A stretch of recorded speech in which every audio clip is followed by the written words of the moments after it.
quality shot right there.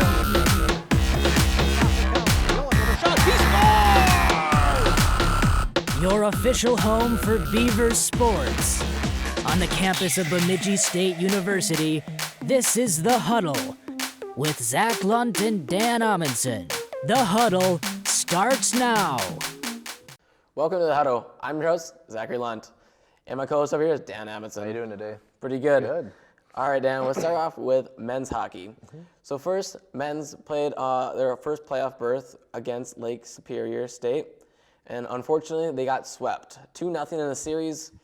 What's your thoughts on the 2-0 sweep against Lake Superior? Well, I thought they could have gone a little further. I thought they could have at least won a game. But Lake Superior State, they were a good team. They were a good team, and we knew that was going to be a tough matchup going on the road over to the Upper Peninsula to play them. You remember they were on that bubble of getting a home series or not, and they didn't, so they had to travel.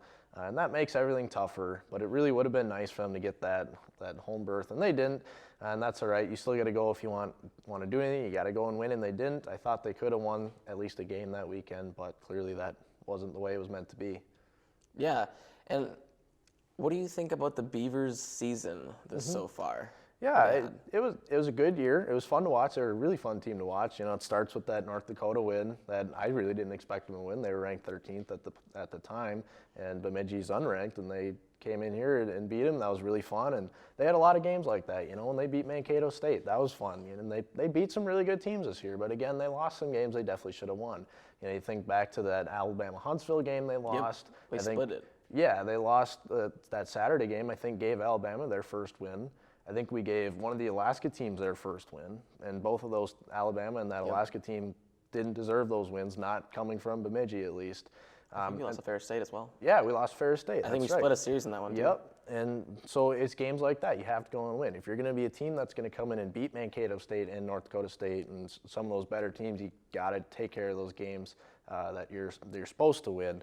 And so I would have liked to have seen a little more of that, but overall, they're a really fun team to watch. I think they played well. And, you know, they weren't a bad team by any means. They were a good team, and they keep a good core of that same crew from this year, and they're going to have them next year, only losing, I think, 6 seniors. So I think they'll be fun to watch next year. You're going to have your goalies back. You're going to have your top scorer, Charlie Combs, back. Owen Sillinger's back, I believe. Yep. And so a lot of those key players are back. So I think next year they might be a team to watch out for. Yeah, Owen Sillinger, I think, was a freshman this year, and he should be a sophomore. And I think Charlie Combs is a junior this year. Yeah, so he might be a junior next year. That's one of those. I can't keep it all straight. I think anymore. they have a really young team, though. They do. To be honest, they had lost some seniors to graduation, but I still think they had a really good young core for themselves. Yep. And with that doing so, I think they can continue what they've been producing and maybe even be better than what they were this year. Oh, absolutely. Well, now let's get into their off season. So they've been kind of just sitting around and stuff like that. Well, Sarah Torrey did pick up a good player that I would say is a very good player. From Greenway, Lawson. What's your thoughts on that? Well, I think you're more excited about this than anybody. You know, you're sending me texts during the state tournament when they were playing the whole time, like, oh man, Bemidji's got to get this guy. They got to go recruit him. They got to go recruit him. And sure enough, they went out and did that. Yeah. He is a good player. You've watched him more than I have, but the parts I've seen, he looks really good. And it's really important to me when you're a college recruiter. It's really important to keep those local guys local. You know, you'll hear about this, especially if you look at recruiting for the University of Minnesota. They look at, for any of their sports, they want to keep Minnesota recruits in Minnesota. And so Bemidji State, they're a smaller school, you kind of shrink that zone down. You want to keep kids from the Iron Range in this northern region of the state. You want to keep them from traveling further south, because you get south, there's really good teams like St. Cloud, Mankato, and the University of Minnesota. A lot of schools in Minnesota that a lot of hockey players want to go play for. And quite frankly, Bemidji State's not the most desirable location. It's for a lot of people, unless you like to hunt and fish, which a lot of people up here do. So to me, it's really important that you keep those local guys local, and Sarah Torrey did a really nice job of doing that and taking one of the best players in the region and getting him over here. Yeah, and especially, I mean, the guy just, what he did in the games, he was dangling through defensemen. His puck handling skills, I would say, is probably the best I've seen through at least for high school, at least, especially for a high school league. I think that just that kind of improvement there is going to have really good, it's going to help with passing. Mm-hmm. It's going to help with the offensive zone schemes, with being able to get behind the net, staying and getting what they want to do is pass around that puck. And more of the passing and being able to get more shots in the net is just great things to have as a team. So here's a question for you. Do you think he's going to be a guy who's going to come in next year and make an immediate impact? I think so. I think he's going to be I think he'll be one of the things that we probably on the top line. Really? I think he'll be on their first line. Okay. I think it's going to be, if they can get it, if they can have it all, I think Owen Sillinger, if he can, I think he can play center. Because Combs, I think, is a wing as well. So, I mean, if we can get Owen Sillinger to play center, I think it'd be if we could do it, Owen Sillinger, Combs, and then have Lawson. That'd be a fun crew to watch. If they can work together with chemistry-wise, obviously. Well, yeah. That's always a big thing is chemistry. Absolutely. All right, well, let's get out of hockey here and let's get into some softball. So softball is 14-7, and they're on a 5-game winning streak. What do you think about this 5-game win streak from the women's softball team? Well, right now I think they're the team to watch. You know, now that all of our winter sports are wrapped up, I think softball is going to be the team to watch. They've played really well. Obviously, you're on a 5-game winning streak. Sure, that's a lot of fun. I know you ride those winning streaks, you ride them out, and that's a lot of fun, especially early in the season. It really builds confidence for the rest of the year, and I think they're going to be fun. Now, remember, this is still not conference play, though, but that's what's really important about these non-conference games, basically building confidence for those games that really matter. Not saying that these games don't matter, they do, but those conference games are the ones that really matter. That's how you get your seeding for conference tournaments, and those conference tournaments are really how you get to the next step. So basically, it's just a lot of confidence building, figuring out your team. It's almost a spring training kind of thing. It's not really, because they still count against your record and everything.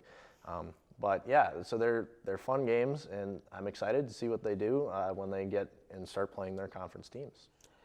And now, do you think the Beavers are the spring sport to watch? Oh, absolutely. And spoiler, I know we'll talk baseball in a little bit here, but the spoiler, it's not baseball, and so it's definitely going to be softball. And there's a few other things going on. I know there's going to be some golf matches and tennis matches and whatnot. But softball will be your team to watch, and I think will be the talk of Bemidji State sports for the rest of this semester at least. They're playing well. Their pitching looks really good. They're producing at the plate. They're doing everything that you can really ask for.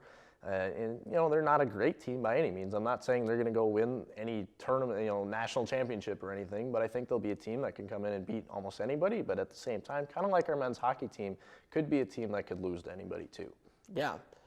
Do you think the men's team will, or not my men's, softball team, my bad, the softball team will stay above 500? I do. I think if they keep playing the way they're playing and their consistency stays the way it is, I think they absolutely will. I don't see that really falling apart. Now, granted, again, they're going to play some new teams, new competition. Everything could change. You could lose somebody to injury. That can happen. Somebody blows their shoulder out or whatnot. Who knows? That can happen. But if your pitching can stay solid, your defense stays solid, and you can scratch out a few runs, you'll be in good shape. Yeah. And the next game for the softball team is March 26th. And let's get into baseball because we were talking about it a little bit earlier. So baseball is on a 14-game losing streak, which is not a good thing for the Beavers. What is your thoughts on that? That's an understatement. Well, yeah, obviously it's not good. And they won their season opener, and so that was great. I was like, I watched their first game last year, and I had a few games after that, and they didn't look good. And so then when I saw they won their first game this year, I was like, okay, they're showing some promise. Maybe this will be a turnaround. And then I think they played a doubleheader that day, and they lost their second game, and then they lost, and they lost, and they lost, and they lost, and they lost. And I could go on and do that 14 times, and I won't save your ears, but it's not been good, and it's not been a pretty story. And granted, I haven't watched one of these games, but they're playing so bad, you can look at the box score, you can look at the stat line and tell how bad they're playing. And normally I'd say you can't do that. Don't look at box scores and stats just to judge how a baseball game went, or any sport for that matter, because there's a lot of things that can happen that the box scores don't show. But in baseball, it shows your errors, it shows your ERA, it shows your batting average, and that stuff you can look at and really piece together what kind of team this is. And when your stats are the way they are for Bemidji, it really kind of sticks out. When you have a team ERA of over 10 and a batting average of 219 as a team, it really shows just how bad of a team you are.